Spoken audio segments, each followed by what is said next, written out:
Hello, friends, and welcome to Friends in Fiction, four New York Times bestselling authors, endless stories. I'm Kristy Woodson Harvey. And I'm Kristin Harmel. On behalf of all four authors of Friends in Fiction, including Mary Kay Andrews and Patti Callahan Henry, Kristy and I are excited to welcome you to a special episode of Friends in Fiction Behind the Book, a quick, deep dive into the life and work of one of our favorite authors. Today, we are thrilled to welcome our friend Heather Webb, the USA Today bestselling and award-winning author of 9 historical novels, including The Next Ship Home and Strangers in the Night. In 2015, I never know how to say that artist name. Rodin? It's Rodin. It's because it's a French name. Yeah. And do you know how I know that it's Rodin's Lover? Yes. It's because our 2 debuts came out like a minute apart. Well, and I remember. You know what? Rodin was what I wanted to say, but every time I try to pronounce something that's French, I'm like constantly second and trip. This is on me. I don't know how to pronounce anything. So I'm playing the role of Patty today, Kristy. Yeah. Well, somebody's got to be Patty when Patty's not here. Be Patty. I'll do it next time. In 2015, Rodin's Lover was a Goodreads top pick. And in 2018, Last Christmas in Paris won the Women's Fiction Writers Association Star Award. Meet Me in Monaco was selected as a finalist for the 2020 Goldsboro RNA Award in the UK, as well as the 2019 Digital Book World's Fiction Prize. 3 Words for Goodbye was a Prima Magazine 2022 Book of the Year. And to date, Heather's books have been translated into 17 languages. She lives in New England with her family and a mischievous kitten, and we are so happy to have her with us today. Welcome, Heather. Thank you for having me. I will say now I have 2 mischievous kittens. I need to update my bio. I love that. That's so great. I love kittens. They're just like the sweetest things in the world. They're my babies for sure. Well, we're excited about the kittens, but we are also so excited for Queens of London, which has been named She Reads Most Anticipated Historical Fiction of 2024. And is about an all-female gang in 1925 London led by the notorious Diamond Annie and the 40 Elephants. And I also have said this, but it bears repeating. I love this cover. So can you tell us a bit about the book and how you came to this fascinating idea for this amazing story underneath the cover? Yes, absolutely. I also love the cover. I have to admit, I squealed a little bit when it showed up in my inbox. They really, really nailed it this time. So good. Yeah, so I actually was reading an article for something else entirely. You guys know how this is. And I saw one sentence about this Victorian shoplifting ring, and I went, what? And I copied and pasted it to a blank document and saved it in my book ideas folder. And, when I was thinking about what I was going to work on next after The Next Ship Home, I just kept thinking about that one line. And so I thought, I need to see if there's anything there. So I did. I started digging around for research, and I noticed there were no books about them at the time. Now there's a couple of others, but mine's quite different. So that's good. But yeah, I really kind of fell in love with the topic and decided this is it. I'm going there. So, and I pick it up a little bit later. So it started in Victorian times, the shoplifting ring, the 40 Elephants, but I'm in the 1920s because this is when they really kind of come into power, and everybody on the street knows them, including the shoppers and the cops and everything else. So they start making headlines at that time. So that's where I pick up. Oh my God, how much fun. Now, Heather, I am struck by how many different time periods and places you have worked in. Like, I just went to World War II France and more or less stayed there. I mean, I ventured out a little bit. Forest of Vanishing Stars was different, but like, that's my sweet spot. You change, I feel like, with every book. So can you talk to us a little bit about that and about the research you did to bring this book to life and how you get the details so right? Well, it starts to connect, doesn't it, over time? I started in the French Revolution, and then I moved forward in time to the Belle Epoque Gilded Age era. And then seems like the next thing I worked on was it was Last Christmas in Paris with Hazel. So that was World War I. So 1914 through 1918. So I was just sort of slowly coming up in time. So it made sense, actually, because it kind of builds, how history is, and what all of the movements are, and you can see how they overlap and why they happen. So I kind of started that way completely unintentionally. And now I've written in the 1950s, and now I'm writing in the 20s. I think I just get really enamored with an idea and I hop on it, and then I just do a deep dive. But at this point, I can see how those decades all connect really well. If you threw me in the 60s, I'd be like, oh, okay. I need to go do some serious research here. But I do have my favorite time periods for sure.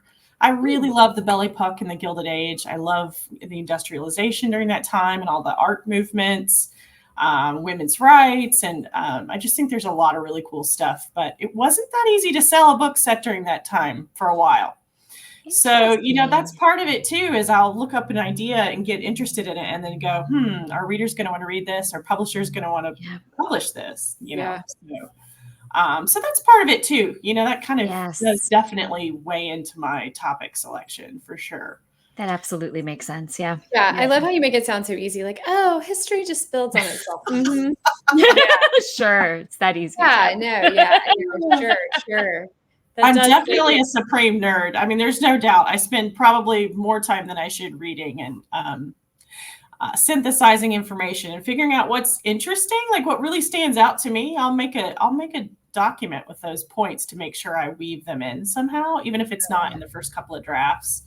So I find readers really love that stuff. So for sure. Okay, well, we know you also have a new novel coming later this year called Christmas with the Queen with your frequent writing partner, Hazel Gaynor. Yes. So can you tell us a bit about that book and when we'll be able to get our hands on it? Yes, so that's out, I believe, October 22nd. They're playing with the date a little bit, but late October. And it is about the early reign of Queen Elizabeth, 1952 to 57. So 1952. So you're almost up to 1960. You are. You're getting there before you know it.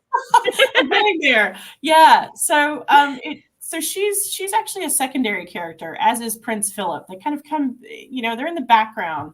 But we have a main character who is a royal chef. And then, which was super fun to write. And then we have a correspondent to the BBC who's a main character. And they meet perchance at Sandringham, which is where the royal family celebrates Christmas.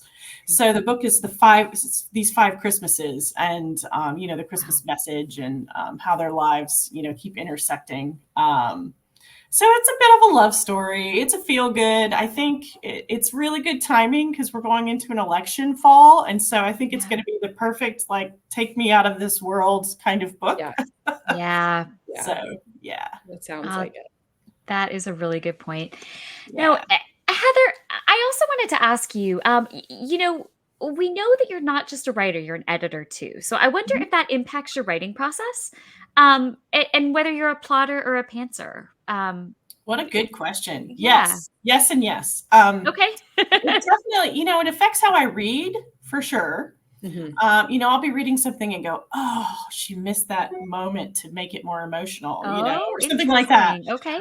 Or, oh, I like the way the structure is working. This is really brilliant. How did she piece this together? So I definitely read like an editor, I think. And Kristy and I assume that you only have the latter reaction to both of our books. Right. Never like, why did she do that? Yeah. It's just constant, what a brilliant thought. Yes, I'm learning so much. Absolutely. I read nothing but brilliance from the Fab Four for sure. Sorry that we had to spoon feed that to you, Heather, but we had to get you there. Awkward. So awkward.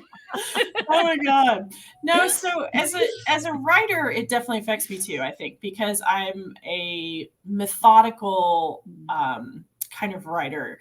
I write a very deliberate first draft. I'm not someone who just throws everything down. I actually think about, I spend more time on my first draft than any of my subsequent drafts, just because I don't want to put down garbage. And so, and if it's not making sense to me, then I get lost. So I definitely do a lot of plotting up front.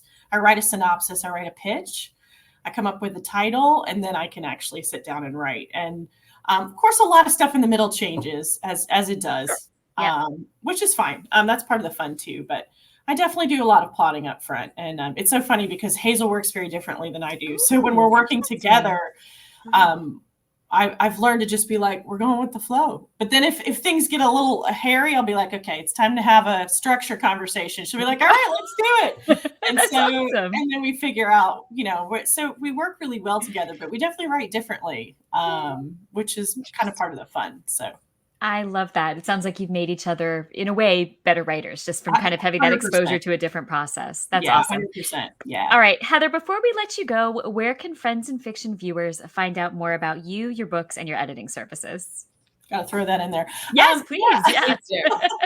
I'm all over the web. Heatherwebb.net or heatherwebbauthor.com is my website. And, I'm in all of those social media spaces, and I'm at Ms. Heather Webb on every platform. So pretty straightforward. So. Perfect. So great. Well, thank you so much for being such a wonderful guest today, Heather. We have loved having you. We've loved getting to see you. And thank you for taking a little moment away from your writing retreat to talk to us. We can't wait to see what's coming next. You guys are definitely the highlight of this writing retreat.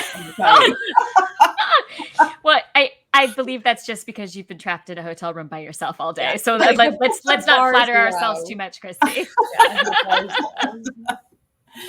Thank you so much. Right. No, we loved having you, Heather. Thank you so much. And to all of you out there, don't forget to tune in every Wednesday night here on Facebook or YouTube for brand new, longer form content about books, authors, and the reading and writing worlds.